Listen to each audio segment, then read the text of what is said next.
BJP హయాంలో తెలంగాణకు ఒక్క నవోదయ విద్యా పాఠశాల ఇయ్యలే, ఒక్క మెడికల్ కాలేజ్ ఇయ్యలే.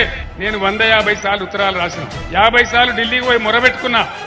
మేము కొత్తగా రాష్ట్రమైన మేము బతకాలే, 15 ఏళ్లు కొట్టాడి ఉద్యమం చేసినాం కాబట్టి మాకు కావాలంటే ఒక్క నవోదయ పాఠశాల ఇయ్యలే. చట్టం ప్రకారం ఇచ్చే పరిస్థితి అయితే ఇవాళ శేఖర్ రెడ్డి గారి నాయకత్వంలో భువనగిరిలో ఎయిమ్స్ తెచ్చుకున్నాం అన్నాడు కొట్లాడి. బ్రహ్మాండంగా మనకిక్కడ నవోదయ పాఠశాల వచ్చేది భువనగిరిలో. కానీ బీజేపీ ఇయ్యలే. ఇవాళ బీజేపీ నుంచి పోటీ చేస్తే ఆయన ఆనాడు ఎంపీగా ఉన్నాడు. మరి ఇలా ఏం ముఖం పెట్టుకుని ఓట్లు అడుగుతా ఉన్నాడు?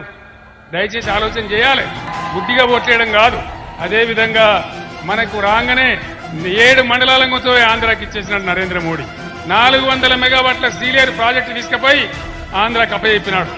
మన నోట్లో మన్నుగొట్టి ఆనాడు మనకు కరెంట్ షార్టేజ్ ఉంది, బాధపడతా ఉన్నాం, కొత్తగా రాష్ట్రమైనాం. కానీ